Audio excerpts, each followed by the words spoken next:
Vamos lá, vamos ao próximo tópico da nossa lição. Chegamos então ao quarto tópico, respeito para com os líderes fiéis. Primeira pergunta, de acordo com a inspiração, como os membros da igreja devem considerar os líderes fiéis?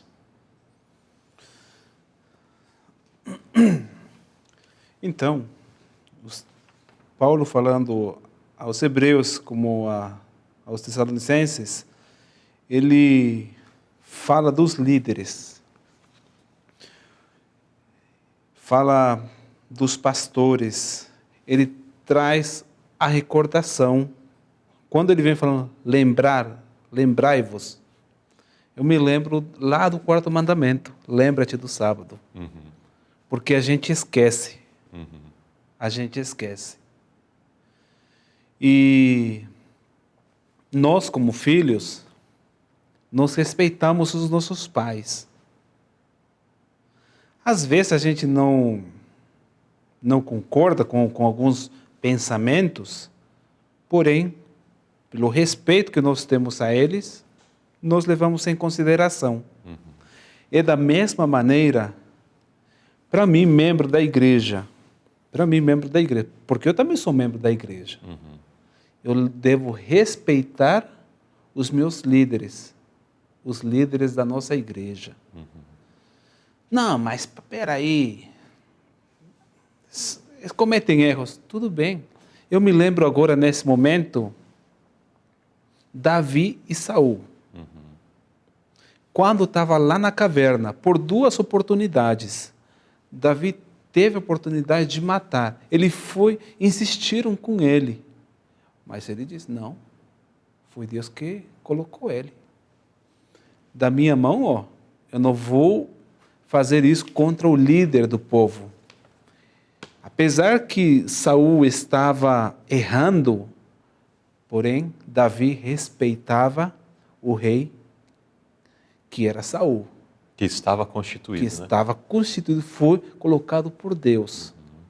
Agora nós, como membros, devemos também respeitar os nossos líderes. É isso que o tópico vem falando, o respeito. E a gente vai puxando aí. Quando a gente tem amor, é hospitaleiro. Quando a gente tem amor, guarda o nosso casamento, preserva o nosso casamento. Quando a gente tem amor, a gente respeita os líderes. Independente da falha, do som, todos são homens, somos homens, cometemos erros, mas o respeito está em primeiro lugar. Se a gente desrespeita, alguém menor pode estar olhando e vai, não, eu vou tratar do mesmo jeito. Que exemplo a gente dá para as gerações futuras? Sim. Começa conosco, o respeito pelos nossos líderes. Exato. O respeito diz respeito, vai ficar bem redundante, mas vai ser a construção da frase vai ser assim mesmo. O respeito diz respeito à pessoa que o faz.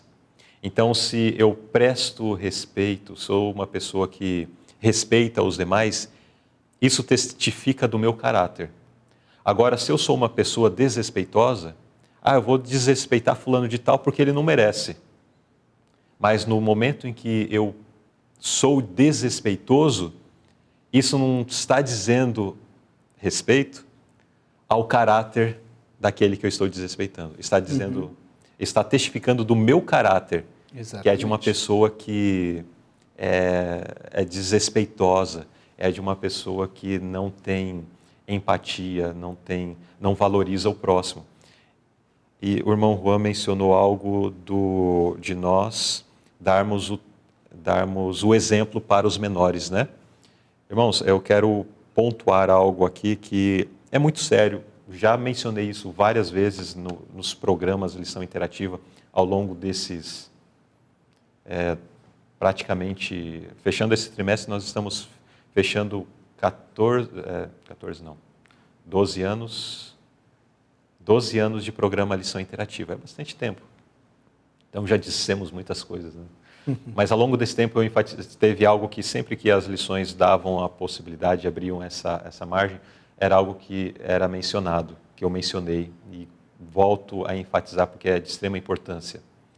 Nós vamos no sábado para a igreja,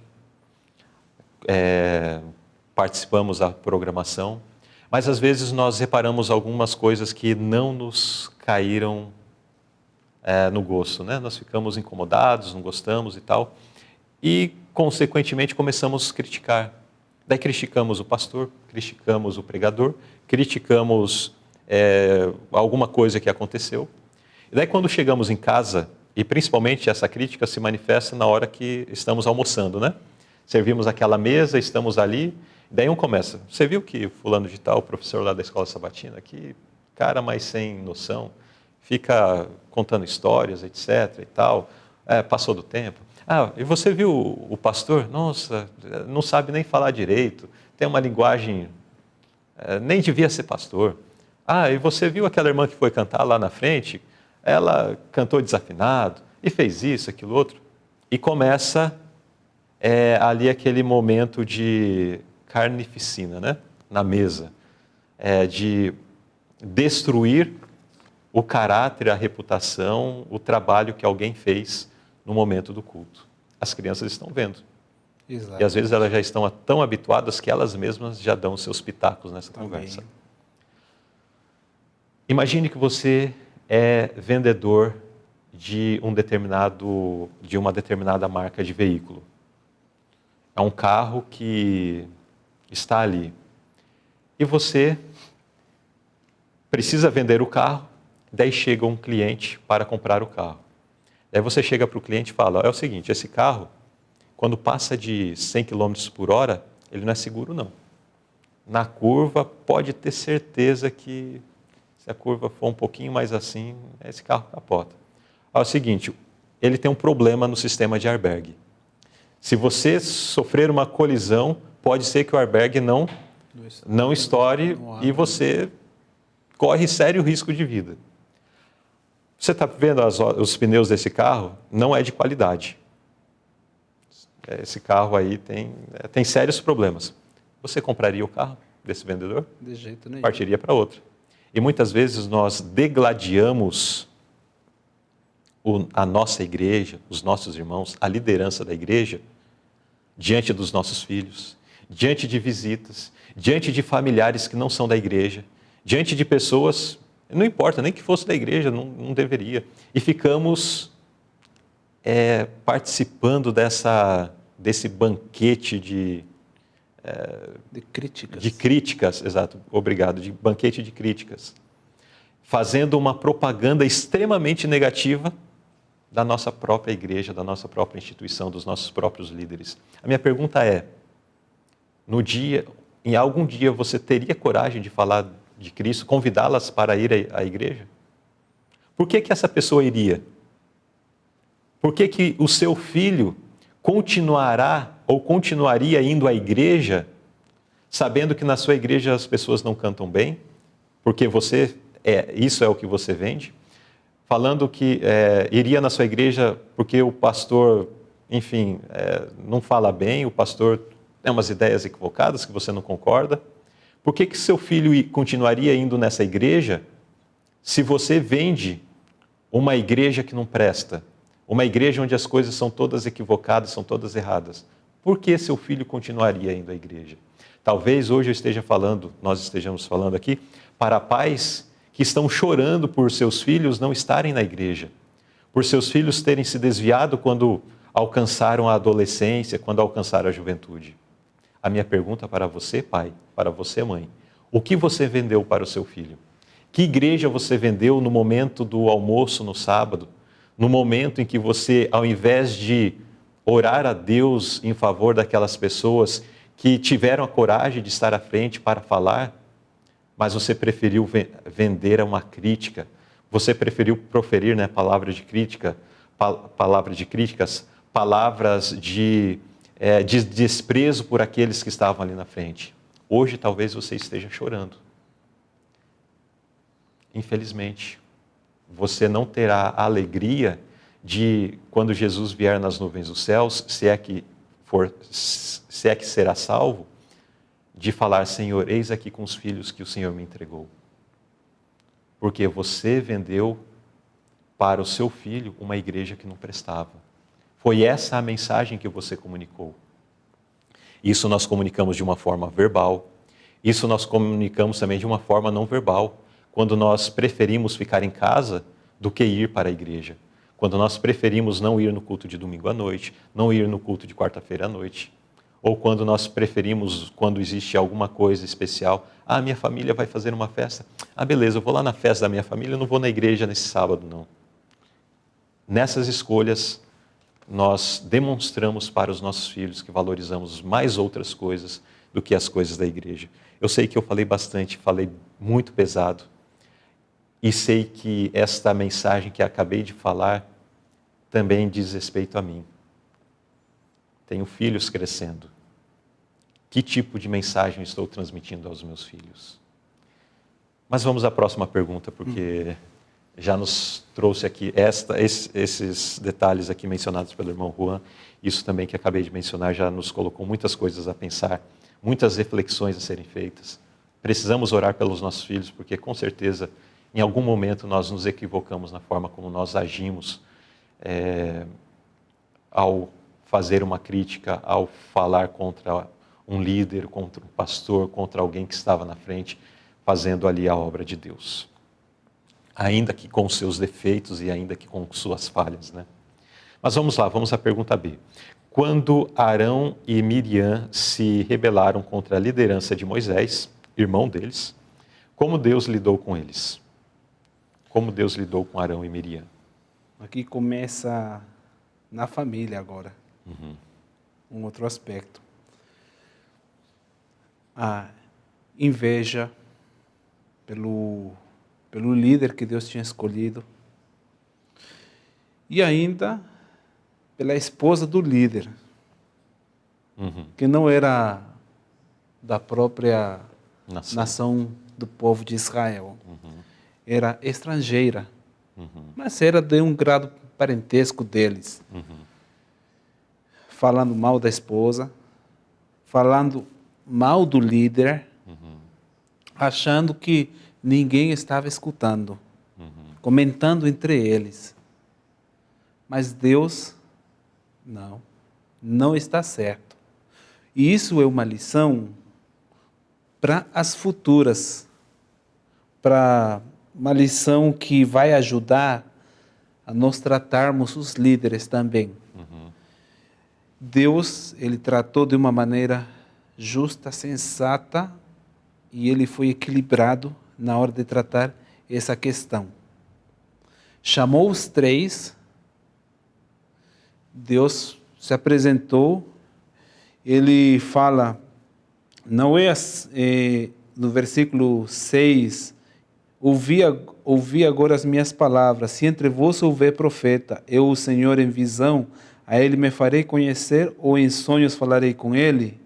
Agora fala de Moisés, quem ele é, o homem mais manso da terra, tudo que ele passou para chegar naquele patamar, nessa posição. E aí fala para Arão e Miriam, vocês estão falando mal. Se fosse pessoas de fora, até, mas vocês são família, irmãos de sangue, falando mal do líder. E aí Deus manda um castigo. Não que Deus, eu vou punir, é a consequência dos atos que eles tinham cometido. E essa consequência foi para Miriam. Miriam ficou leprosa. Teve que ser afastada, porque leproso nenhum ficava no arraial. Era separada. Nós vemos, depois de tudo isso, Moisés manda ficar o povo. Nossa, falou mal de mim. Deus me usou para eu libertar o povo, senão eles estariam lá no Egito. Senhor, muito bem, você fez justo. Estavam sofrendo as consequências. Mas Moisés, ele mandou que o povo fique aí por um certo tempo, até Miriam ser curada. Finalmente ele entendeu. Deus tinha escolhido Moisés como líder. Eles eram também líderes, mas isso que eles estavam com inveja, com certeza, da posição, de tudo aquilo. Mas Deus tinha escolhido Moisés, o líder do povo de Israel. E isso é uma lição para nós, porque aqui vem apresentando o texto de Êxodo também. Sim. O quinto mandamento. O quinto mandamento, aparentemente, só dá a entender para os nossos pais, mas ele é abrangente. Na parte final da nota, ele vem falando qual é a abrangência do quinto mandamento. Eu respeito pelos ministros e governantes e por todos os outros a quem Deus concedeu autoridade. É para os nossos pais? Sim. Mas aqui vem falando especialmente, essa pergunta é para as autoridades. Ministro, quem tem autoridade, ele tem que ser respeitada. E é tudo que já comentamos. Nós devemos respeitar eles. Pela posição, pelo cargo. Se fala errado, respeito para eles. Ajudo, né? Se tiver se tenho condição de ajudá-lo, né? Exatamente. E nós devemos ajudar os nossos líderes. Devemos amar, respeitá-los, obedecê-los. É isso que o exemplo de Arão e Miriam nos traz. Eu queria só acrescentar um ponto que me chamou a atenção enquanto tu comentava, eu estava dando uma passada de olho mais uma vez aqui no texto, de Números 12, e especialmente o verso 1, que faz menção que eles estavam conversando com Arão, né? Aliás, com Moisés, contra ele. Às vezes alguém diz assim, não, porque às vezes pensa assim, não, mas o problema é falar pelas costas, né? Mas eu falo na frente. Mas aqui eles estavam falando na frente. Não estavam falando pelas costas de Moisés, né? Eu fui lá, alguém fala, não, mas eu vou lá, pode deixar, eu vou lá e falo, eu falo na cara dele o que tiver de ser feito, achando que isso justifica a sua... Falo na lata. Falo na lata e falo para ele mesmo, achando que esta atitude justifica a falta de honra, né, à autoridade, a outra pessoa. E aqui a gente poderia, por extensão, colocar ao próximo, né? Porque às vezes nós falamos, mas fulano de tal é menor do que eu, então eu posso. Não, não é assim. Mas aqui fala que eles estavam conversando com Moisés. E Deus, né, ouviu tudo isso, conforme o irmão Juan mencionou, Deus estava ouvindo tudo aquilo. E Deus se indignou. Talvez Moisés, por ser um homem muito manso, talvez ele ouviria, baixaria a cabeça, ficaria quieto em relação a isso, e seguiria a vida. Mas Deus interviu em favor de Moisés naquela situação. Deus se indignou com aquela situação. Irmãos, não existe isso de, o problema de criticar é porque critica pelas costas. Se fizer na frente e for direto com a pessoa, está resolvido. Aqui é um caso de que eles estavam falando com Moisés. Eles não estavam criticando pelas costas. E o ensinamento vem para a gente. Então, o que temos a falar, se não for coisa boa, se não for coisa realmente edificante, num tom de voz edificante também, é melhor não ser dito. Guarda no coração, pede sabedoria para Deus, para num momento onde o espírito estiver apaziguado, então conversar com sabedoria, com entendimento. São muitos ensinamentos. Às vezes é um ponto assim que aparece que vai passar rapidamente, vai nos trazer algumas reflexões, mas é muito profundo. Viu, Luzirley? Só um detalhe, você pontuou a questão que Arão e Miriam falaram direto com Moisés. E Deus já interveio. Ele já não gostou daquilo. Sim. Imagina então o desagrado de Deus se tivesse falado se nós falássemos nas costas. Se Deus já não gostou dessa atitude naquele momento, falar por trás das pessoas, dos líderes, é pior ainda. Irmãos, enfatizamos e se formos honestos com a gente mesmo, a gente vai numa reflexão muito rápida perceber quantas vezes nós já erramos em relação a isso. Inclusive nós, né? Nós somos missionários. Em algum momento a gente também deve ter se equivocado no falar, no comentar acerca de alguém que está em posição de liderança e nas autoridades constituídas. Inclusive aqui faz menção até dos governantes, né? Dos governantes. Às vezes nós pensamos, mas eu preferia que fosse outra pessoa que estivesse no poder, no município, no estado, no país, enfim, e ficamos, mas como é fulano, então esse é isso, esse é aquilo outro. O que a gente está fazendo? Violando o 5º mandamento abertamente. Exatamente. Se fosse uma violação do 7º mandamento de uma forma aberta, ainda que não fosse de uma forma aberta, mas algo que vem à tona, o que essa pessoa seria? Afastada do rol de comunhão da igreja.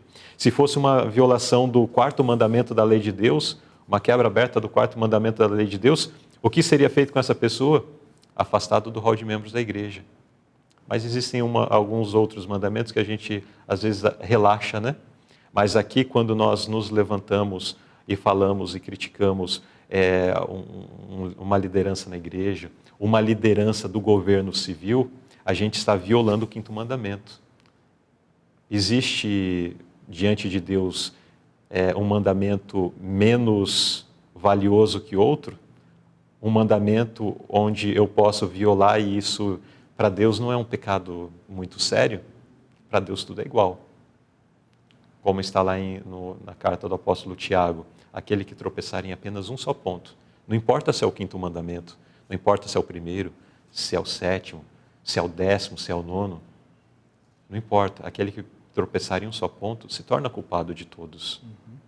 Então não vamos continuar na prática deste pecado da quebra do 5º mandamento em toda a sua amplitude. Vamos à pergunta C. Que princípio bíblico específico a sociedade moderna estranhamente esqueceu e muitas vezes por quê? Esse ponto aqui, ele vai nos fazer refletir. Por causa que se eu atentar para esse princípio bíblico, isso vai fazer com que eu siga os outros pontinhos. Por quê? Eu me lembro, quando criança, até hoje, pai e mãe sempre estão aconselhando. Eu tenho certeza que você tem de ser aconselhado. Nós aceitamos os conselhos dos nossos pais. E nós obedecemos os conselhos, porque eles são mais experientes. Se nós aceitamos os conselhos deles porque eles querem o nosso bem, se preocupam por nós, eles nos amam, por isso que eles nos orientam. E qual é a nossa retribuição para os nossos pais? Obediência. Os nossos líderes espirituais, os nossos pais espirituais, será que quando a gente está fazendo uma coisa errada e ele chega a nós e nos orienta, você não tem direito a me falar a nada? Quem é você para me falar? Não. Se eles estão nos aconselhando, por causa que eles se preocupam conosco. Eles nos amam. Assim como eles querem chegar ao céu, eles se preocupam por nós para que nós também cheguemos ao céu junto com eles. Então, devido à preocupação deles, aos conselhos que eles nos dão, nós como liderados, devemos ouvir e obedecer aos nossos líderes. E se nós obedecemos, como diz Paulo, os nossos pastores, nós vamos ser sujeitos. Nós vamos velar, por quê? Porque eles velam por nós. Nós vamos orar por eles. Nós vamos honrar eles, se nós formos obedientes. E isso daí puxa os outros pontinhos. Sou submisso a ele, sou submisso porque o conselho dele é ótimo, vou honrar ele, respeitar ele, todos os outros pontos. E esse princípio bíblico de obedecer, ele está se perdendo. Quem é ele para me falar? É mais jovem do que eu ainda, está me aconselhando? É Deus quem colocou ele. E nós devemos prezar por esse princípio bíblico. Muito bem. E isso porque nós queremos fazer prevalecer a nossa opinião, o nosso eu, né? Sobre tudo.